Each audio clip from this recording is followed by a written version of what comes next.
And what do you see the future of gaming and streaming? It sounds like you don't want to stream that much anymore.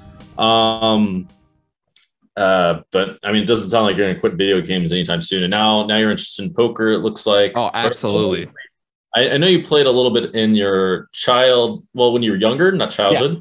Yeah. It sounds like you have a bit of experience. So yeah, talk about the future. What do you think? So yeah, I don't think I don't see a future soon where I completely quit streaming, of course. But yeah, I mean, definitely reeling back the hours where I don't plan on doing, massive amounts of days. And I think the future of streaming right now, it's kind of catering a little bit toward reaction streamers, where a lot of people are just literally watching TV shows and reacting to drama and news.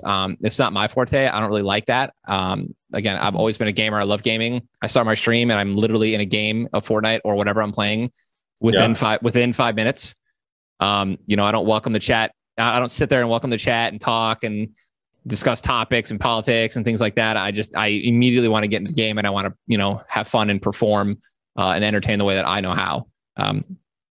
So, I mean, I don't know what the future of gaming holds, but for me personally, yeah, dude, after that tournament, man, I have been obsessed with poker. I had so much fun. Just straight addicted almost immediately. I mean, I've been watching it on YouTube every day. 1v1s. I'm watching Heads Up, a lot of the high stakes poker games. I'm watching a lot of the World Series poker final tournaments or final tables.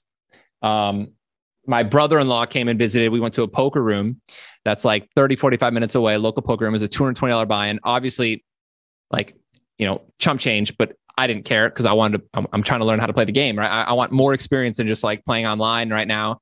And there were like 80 people, 80 buy-ins, super chill. I got 5th place. Oh, not bad. Yeah, dude, not bad. 5th place, man. My first ever it was my first ever tournament style poker tournament where it wasn't like, it wasn't a cash game.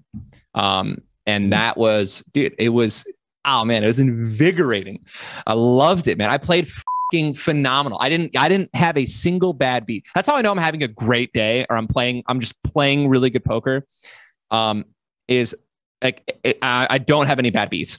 Yeah, that is true. The less bad beats you're giving out, the better the general sign is. Right. I think someone told me that when I was just starting out and trying to figure. When I was back in my early days, but it makes sense, right? Because the more you're sucking out, it's like the more you have to get lucky. Exactly. Yeah. I remember I did actually watch the stream a bit myself. And my impression was, I got the impression that you were playing better than the other guys on the whole on the table.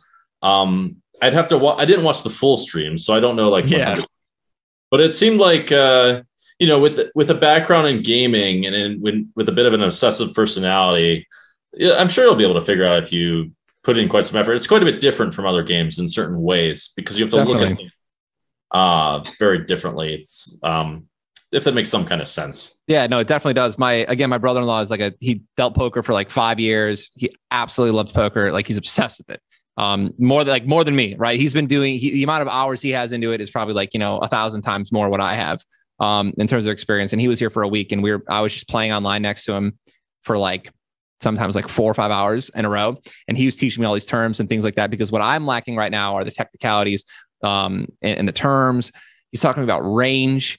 He's like, and things like that. And I'm like, and dude, for the first 2-3 days, I'm like, what the does range mean? Like, stop. I don't what do you mean he could have 7-8 because he's on big blind and that's what he's calling? Instead of how do you know he doesn't have aces or ace jack? And he's like, you look at how they're betting. Are they 3xing? Are they 5xing? Are they re-raising? I'm starting to accumulate the minimal knowledge to be able to now use, my gaming talents and actually be able to perform really well. And what I mean by that is when I was sat down at that table, I was immediately looking for tells on people.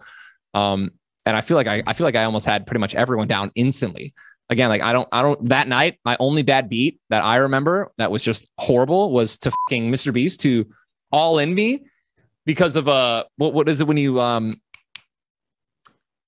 so the big blind was 200 and they made it 400, then 800, then 1600, and they just kept going around. Yeah, they straddled the shit out of it. And he was he was pot committed basically because he had 24K or some shit. I have ace king. He's at queen 6. Yeah. And the flop comes like queen six. And that was like the only bad beat that I had. But other than that, like I was on point. It felt good. And pretty much the same thing at the poker room too. I had great reads on people. I didn't have any bad beats. And it's like, dude, I'm obsessed with it. I love it. Yeah. I mean, if you, do you plan on playing lots of tournaments, or how do you plan on using this? So you just want to play and it's fun and that kind of thing. Do you have any ideas for your brand for what you want to do with it, or what are your plans? Dude, I'm thinking, so right now for me, it's about just getting as much experience as possible so that when I plan on going to tournaments that I'm invited to, I'm assuming hopefully there's going to be another, celebrity tournaments or whatever, where, influencers and things like that, those will probably, pop up.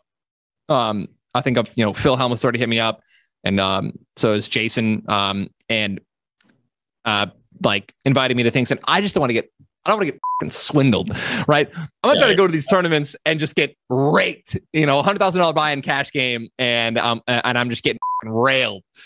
Yeah, I would. I'd have some advice on that sort of thing, but go ahead. Yeah, no. So again, I plan on, and dude, I can afford to lose that and be a part of those types of games and just kind of get the experience and have fun. And that's really ultimately like what I'm looking for. I think to start is just have fun. Mm-hmm. And I'm going to continue to take it like very serious because I do want to improve, and that's a competitive nature in me. Okay. I'm going to keep going to the poker room that's near me and just keep playing like low stakes and just kind of, get my reps in and just kind of iron out the shittiness. Yeah. No, that's actually a great idea. That's what you're supposed to do. Exactly. That's the perfect thing to do. You're not really supposed to say your strategy publicly, but it doesn't really matter because no one's going to they won't be intimidated until you like show that you're really crushing them and that kind of thing, or they think you are kind of thing, because you're new to it and they're going to think, oh, let's play with this guy kind of. That's all. Yeah. I sat down at this local table, and the people at the poker room, like the employees knew who I was, but none of the players did. It was like 40 to like 70-year-olds was like the range of people that I was playing with at the start. And I had people that were like calling me really early on some bad cards like that they had. And I'm sitting here like only playing, pretty much premium hands my first couple of hands. Cause I'm not trying to get fucking sucked in early. And I was just, I'm just crushing them. I'm like, what are you calling with that? Like, I got a real read real fast on the table that like they weren't very good, or like a lot of them were calling for like, I could just tell them like, this guy's on a straight draw, this guy's on a flush draw, like, they're check calling. And that's what my brother taught me going into it. Like, and cause he always told me to check call if I'm on a flush or a straight draw sometimes. And I would just call him on. It's not always, I know. You want to spice it up every now and then. I also, I want to say, don't listen to Phil Helmuth all the time. Dude, I've been watching so many of his heads ups, and it's just so, dude, like sometimes one of the guys is this big shirtless dude, this big beef head man, and he got under his skin so bad.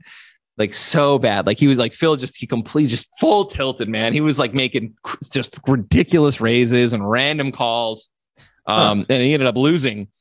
But yeah, at the end of the day, I don't know. You gotta stay level headed, and that's what I'm gonna try to do. No, for sure. Well, you have to. One important thing that I think a lot of poker players forget also is you have to have fun. It's a bit underrated that people don't intuitively understand or whatever they have to do to have fun at the poker table for all sorts of reasons. Right. It's hard to have fun when you're losing. That's real talent.